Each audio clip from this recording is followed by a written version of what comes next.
तो यार सबका जिसने भी थ्री इडियट्स देखी है फैन ही हो गया, मतलब सच्ची। जब आई इतनी ब्लॉकबस्टर रही, अप्रॉक्स 349 करोड़ का कलेक्शन भी किया। 2009 में आई ये फिल्म और कलेक्शन की ये फिगर उस समय के अनुसार काफी इंप्रेसिव है। इसमें रैंचो का जो किरदार है उसको सबने खूब अप्रिसिएट किया। वो टैलेंटेड था, अंडरस्टैंडिंग था, क्यूरियस था। हम लोग तो जैसे फैन ही हो गए इस किरदार के, और है भी। बट आज 2025 है और हम लोग पहले से अब ज्यादा मैच्योर हो चुके हैं। अब कुछ फिल्म के सीन्स को देखता हूँ ना तो लगता है यार रैंचो कहीं कहीं ओवर जजमेंटल रहा है। अब ये सीन को देखो, इसमें ये पिया जी है और ये इसका फियांसे है, और ये पिया जी को एक महंगी वॉच गिफ्ट कर रहा है। ऐसी एक्सपेंसिव गिफ्ट की मुझे आदत नहीं है सुहास। ये इसको गिफ्ट दे ही रहा होता है कि पिया की नजर रैंचो पे पड़ती है जो वहां से गुजर ही रहा था। वेल, इसके पहले पिया और रैंचो पिया की बहन की शादी में एक दूसरे से इंट्रोड्यूस हो चुके हैं, जहां पिया के डैड डायरेक्टर स्लैश वायरस से पिया ने इन लोगों की बैंड भी बजवाई थी। आप दोनों से कल मैं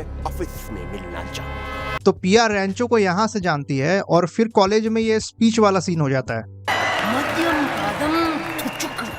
जहाँ रैंचो स्पीच के कुछ शब्द बदलकर चतुर्लिंगम से कुछ सॉर्ट ऑफ रिवेंज लेता है। पर अब आ जाते हैं प्रेजेंट में, तो पिया की नजर रैंचो पे पड़ती है और वो उसके पीछे दौड़ी जाती है और उससे पूछती है कि जो स्पीच वाला कांड हुआ था उसमें तुम्हारा ही हाथ था ना, क्योंकि इस कांड से कॉलेज और उसके बाप वायरस की बहुत बदनामी हुई थी। रैंचो यहाँ पे कबूलता है कि हाँ, ये कांड उसी ने ही किया था।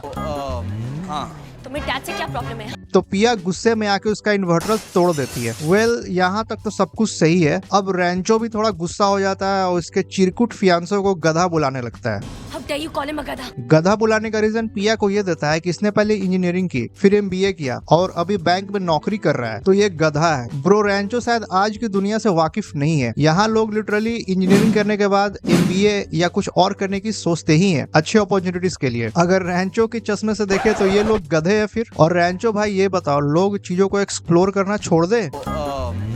एक्सप्लोर करके ही पता चलता है ना कि आप ज्यादा कहाँ कंफर्टेबल हो, किस प्रोफेशन में आप अच्छा कर सकते हो। आज कई सारे इंजीनियर्स हैं जो इंजीनियरिंग छोड़ के दूसरे प्रोफेशन में है और वहाँ सक्सेसफुल भी है। एग्जाम्पल जितेंद्र कुमार ले लो, सब इनको जीतू भैया के नाम से जानते हैं। उसने पहले आईआईटी से पढ़ाई की और आज काफी अच्छे एक्टर है। कई सारे इंजीनियर्स यूट्यूबर्स है जो यूट्यूब करके सक्सेसफुल है। गौरव तनेजा, निश्चय मल्हान, टीबीएफ बहुत बड़ा चैनल है। इंजीनियर्स नहीं स्टार्ट किया है यार। कई सारे इंजीनियर्स एडमिनिस्ट्रेटिव सर्विसेज में है, कई सारे बैंकर्स है आज की डेट में। तो ये सब रैंचो के अनुसार गधे हैं। तो मेरे ओपिनियन में रैंचो यहाँ ओवर जजमेंटल दिखा। अब आते हैं उसके अगले ही सीन पे, जहाँ रैंचो पिया को ये डेमोन्स्ट्रेट करके दिखाएगा कि ये फियांसे स्लैश गधा के लिए लाइफ बस एक प्रॉफिट और लॉस स्टेटमेंट है। ऐसे गधों के लिए लाइफ सिर्फ एक प्रॉफिट और लॉस स्टेटमेंट होता है। वो तुमसे बस इसलिए लगा रख रहा है क्योंकि तुम डायरेक्टर की बेटी हो और तुम डॉक्टर बनने वाली हो। तुम्हें प्रॉफिट नजर आ रहा है इसलिए तुम्हारे साथ है। तो रैंचो करता क्या है कि उसके फियांसे की अभी अभी गिफ्ट की हुई महंगी घड़ी को गुम हो जाने का नाटक उसके फियांसे के साथ करता है। घड़ी गुम गई उसकी यार,